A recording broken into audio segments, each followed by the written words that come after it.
Hello बच्चों, आपका स्वागत है हमारे यूट्यूब चैनल पर। आज हम ऐसी बात करने जा रहे हैं जिसको सुनकर सारे बच्चे हैरान हैं। क्या हाफ ईयरली एग्जाम नवंबर में स्टार्ट हो सकता है? क्या हाफ ईयरली एग्जाम का रियल में टाइम टेबल आ चुका है? क्या मैथ का एग्जाम 27 नवंबर को होगा? क्या सर हमारे बोर्ड एग्जाम इस बार मार्च में स्टार्ट ना होकर फरवरी में स्टार्ट हो जाएगी? इन सारी बातों पर हम चर्चा करेंगे। अब हम सबसे पहले तो बात करेंगे, आपके हाफ ईयरली एग्जाम का टाइम टेबल आ चुका है। आपके 20 नवंबर से आपका हाफ ईयरली एग्जाम स्टार्ट है और 27 नवंबर का आपका और हमारा एग्जाम होने वाला है मैथमेटिक्स।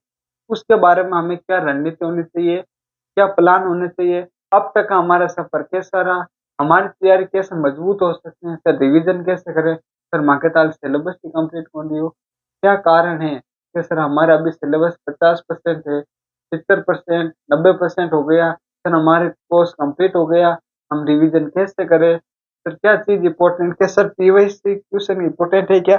इन सारी बातों पर चर्चा करेंगे। सर कौन सा चैप्टर आसान है, इनके बारे में हम आसानी से बातें करेंगे। हमारे पास क्या रणनीति होनी चाहिए?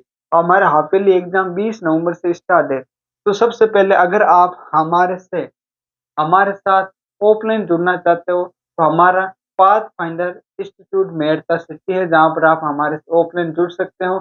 जहाँ पर हमारी क्लासेस शाम को 4 बजे से 6 बजे तक लगती हैं। वहाँ से आप हमारे साथ ऑफलाइन जुड़ सकते हो। अगर अब हम बात करेंगे कक्षा 10th के लिए। अब हम बात करेंगे कक्षा 10th का एग्जाम है 27 नवंबर को फिक्स है। कब है? 27 नवंबर को। तो इसके लिए हमारे पास क्या रणनीति है, अब तक का सफर कैसा रहा, उसके बारे में हम पहले चर्चा करते हैं।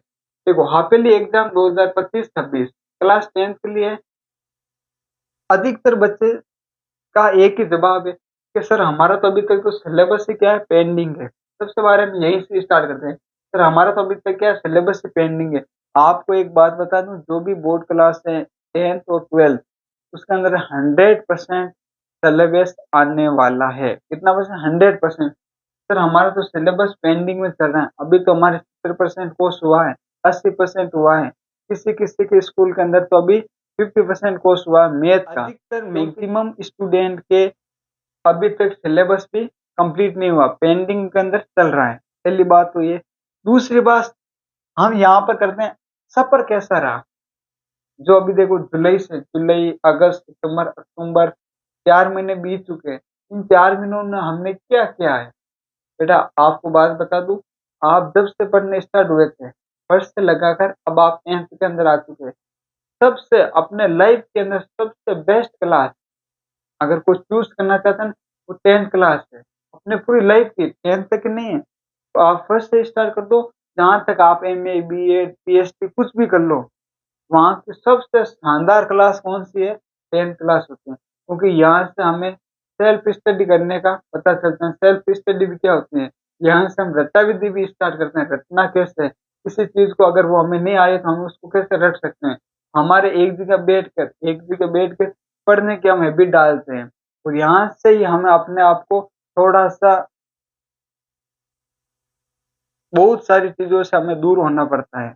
बहुत कुछ चीज़ों को हमें होना पड़ता है, क्योंकि तब जाकर हमारा आगे की लाइफ फ्यूचर हम अच्छा कर सकते हैं। तो हमारे देखिए, जो 4 महीने बीते, इसके अंदर हमने हँसी-मज़ाक के अंदर 4 महीने निकाल लिए हैं, जुलाई से लेकर अक्टूबर तक। अब नवंबर स्टार्ट होने वाला है। तो देखिए, जो बीतता है ना, जो बीत गया सो बीत गया। उनके बारे में अभी नहीं सोचना सर हमारे 4 महीने निकल गया, अभी मैं इतने नंबर थोड़ी ला सकता हूँ। सारी बातों पर चर्चा करेंगे, हम ला सकते हैं, क्यों नहीं ला सकते हैं भाई? बीते 4 महीने है ना, हम 20 दिन के अंदर भी ला सकते हैं। पर हमारे अंदर क्या होना चाहिए? एक कॉन्फिडेंस होना चाहिए, हाँ, हम ला सकते हैं, क्यों नहीं ला सकते सर? तो देखिए, जो बीत गए उसको छोड़ो, जो बीत गए उसको छोड़ो। दूसरी बात, अब सर हमें किसके ऊपर ध्यान देना चाहिए? 20 दिन है हमारे पास, 20-25 दिन है, तो सबसे पहले तो हमें पीवाईक्यू क्वेश्चन है, उनके ऊपर ध्यान देना चाहिए। किसके अंदर? सिर्फ हम मैथ की देखो, देखिए हम मैथ के टीचर हैं, तो हम आज मैथ के बारे में बात करेंगे, क्योंकि मैथ के अंदर हमें कैसे तैयारी करनी है, कैसे आगे बढ़ना है, क्या चीज़ इम्पोर्टेंट है, क्या चीज़ इम्पोर्टेंट है, किस चीज़ को सर हमें छोड़ना है, किस चीज़ को हमें नहीं पढ़ना है, सर किस एक्सरसाइज के अंदर किसको छोड़ना है, किसको पढ़ना है। उनके बारे में भी आपको बताएँगे। सबसे पहले तो आपको पीवाईक्यू क्वेश्चन सारे के सारे आपको मिलाने पड़ेंगे। कौन से? PYQ question. उसके बाद में जितने भी चैप्टर है उसके फॉर्मूला होने चाहिए, आपको कंटेस्ट होने चाहिए। जितने भी फॉर्मूले हैं सारे पहले एक पार्ट, सारे एक साइज के, 1 से लगाकर 14 वास्तविक संख्या से लगाकर प्रायिकता तक के सारे फॉर्मूला आप अलग चार्ट में बना लो। क्या कर लो? अलग चार्ट बना लो।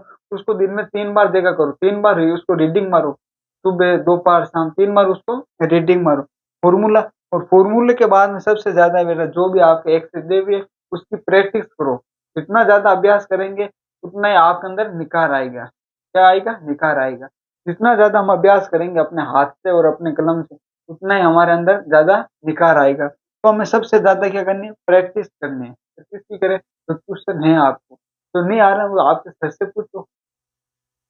अगर जो क्वेश्चन नहीं आ रहे हैं, अगर आप सेल्फ स्टडी कर रहे हो, कोई क्वेश्चन नहीं आ रहा, तो कोई ना दूसरे दिन जब आप स्कूल में जाओ, कोचिंग जाओ, कहीं पर भी जा रहे हो या आपको जो अच्छे लग रहे हैं, उनसे आप पूछो ना। उनसे आप क्वेश्चन पूछो। ज़्यादा से ज़्यादा क्या करनी चाहिए? प्रैक्टिस करनी चाहिए। और प्रैक्टिस से भी सबसे इम्पोर्टेंट है रिवीजन। क्या इम्पोर्टेंट है? रिवीजन। भाई साहब, जिसने रिवीजन को अपना लिया, किसको अपना लिया?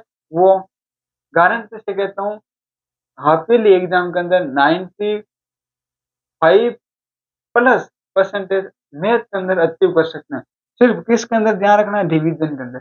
जितना वो बार-बार रिवीजन करेगा, उतना ही उसके अंदर क्या आएगा? निखार आएगा। वो आसानी से आगे बढ़ सकते हैं।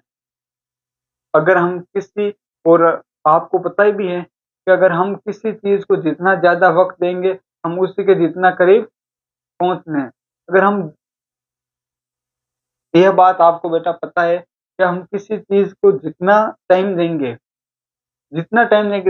अगर हम मोबाइल पर टाइम दे रहे हैं, चाहे मोबाइल पे दो, चाहे पढ़ाई में दो, जिसके ऊपर जितना टाइम देंगे, उतना ही हम उसके बारे में अधिक जानकारी मिलेगी, है ना? अगर आप इसी प्रकार सबसे ज़्यादा मैथ के अंदर टाइम देंगे, तो मैथ की एक-एक बात आपको पता रहेगी। ओह! वहाँ पर अल्फ़ा प्लस बीटा होता है, तो माइनस बी अपॉन ए होता है। Sine square theta plus cos square theta बराबर 1 होता है। tan 45 का मान 1 होता है। सारे सिलेबस है, सिलेबस को मैंने 3 भागों में बाँट दिया।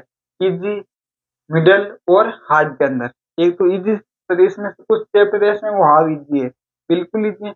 कुछ चैप्टर ऐसे हैं जो बीच में है, ना तो ज़्यादा ईज़ी है ना हार्ड है, उसको आप आराम से कर सकते हैं। कुछ चैप्टर ऐसे हैं जिसको हम हार्ड मान सकते हैं, हार्ड है तो नहीं है बिल्कुल भी, हम मान सकते हैं, क्योंकि हम क्या करें, हम ऐसे तो हैं प्राणी, क्या करते हैं, बर्बाद रे आज से तो अपन कदी किस्सा पढ़ी कोनी, फिर कौन में चिकन टकाई रहे अब पढ़े आएगी। क्योंकि हम तो कुछ तो हवा ही ऐसी बना दी जाती है, क्या करते हैं, हवा ही ऐसी बना जाती है, और वो ठिकाने पर स्नान ले हवेली पड़े, वो पहली डर बढ़ जावे, डर बढ़ जाए पता घणो ही मास उल पड़ावे, आप बोर्ड पर ध्यान को दे तो बर्बाद मित्र अपन आवे तो कोनी। तो ये वास्ते जो क्वेश्चन हमने हार्ड के अंदर भी रखा है, चैप्टर नंबर 6 त्रिभुज वाले, चैप्टर नंबर 8 त्रिकोणमिति, चैप्टर नंबर 9 त्रिकोणमिति के अनुप्रयोग, जिसको चैप्टर नंबर 8 आएगा वो आराम से 9 को करेगा। चैप्टर नंबर 12 है, चैप्टर नंबर 12, सभी ये 12 क्या है? आधा शंकु है, उसके अंदर बेलन मिला दिया, अर्धगोला है, अर्धगोले के अंदर शंकु मिला दिया। इसके अंदर क्या करते हैं, जो दो 2D 3D आकृतियों ने, इस दोनों को आपस में मिलाप कर देते हैं। फिर उसके अंदर उसका एरिया पूछते हैं, क्या पूछते हैं? एरिया पूछ सकते हैं। सबसे पहले आपको क्या करना है, जो इजी चैप्टर है ना, पहले इसको कवर करो। स्टार्ट कहाँ से करना है? जो इजी चैप्टर है ना, इजी चैप्टर से हमें क्या करना है? स्टार्ट करना है। सबसे पहले इजी चैप्टर को स्टार्ट करो, फिर उसके बाद में धीरे-धीरे मिडिल के अंदर आ जाओ। जैसे आपका इजी चैप्टर हो जाए, फिर किसके अंदर आ जाओ? मिडिल के अंदर आ जाओ। जैसे हम मिडिल के अंदर आ जाते हैं, तो उसके बाद में वापस रिवीजन करते रहना। किसका करते रहना? जो इजी चैप्टर है उसका हमें क्या करते रहना? रिवीजन करते रहना। ऐसे-ऐसे धीरे-धीरे आप, तो आपको चैप्टर, मेरे हिसाब से मेरे को यही लगता है, ये वाली इजी है चैप्टर। चैप्टर नंबर 1 वास्तविक संख्या इजी है, द्विघात बहुपद इजी है, निर्देशांक ज्यामिति, वृत्तों से संबंधित क्षेत्रफल, प्रायिकता, ये तो सब इजी है। और सारे के सारे चैप्टर, ये देखो कम से कम ये आपके 30 नंबर के हैं। इधर कितने नंबर के? 30 नंबर के। और ये आ गई मिडिल, 30 की एक्सरसाइज, उत्तर वाले रैखिक समीकरण, एपी समांतर सरणी, वृत्त, सबसे इजी है। सांख्यिकी, जिसके अंदर माध्य, माध्यक, बहुलक, सबसे इजी प्रश्नावली, 13 नंबर की और सबसे बड़ी है। 13 नंबर की और 13 ही अंक की है ये ध्यान रखना है ना। वो चैप्टर नंबर 4 जीव का सेल्स पर में पढ़ना है। चैप्टर नंबर 8 इसके अंदर हम बताएंगे क्या क्या चीज पढ़ना है, क्या क्या चीज नहीं पढ़ना है, ये आ गई हाथ के अंदर। अब आपके लिए हम हमारे यूट्यूब चैनल पर डेली वीडियो अपलोड किया जाएगा, उसको आप आराम से शिद्दत से देखना है। और 25 दिन हमारे यूट्यूब चैनल पर बैक टू बैक मैथ के वीडियो आने वाले हैं, उसको आप जरूर देखना और अपने दोस्तों को भी जरूर शेयर करना। जय हिंद।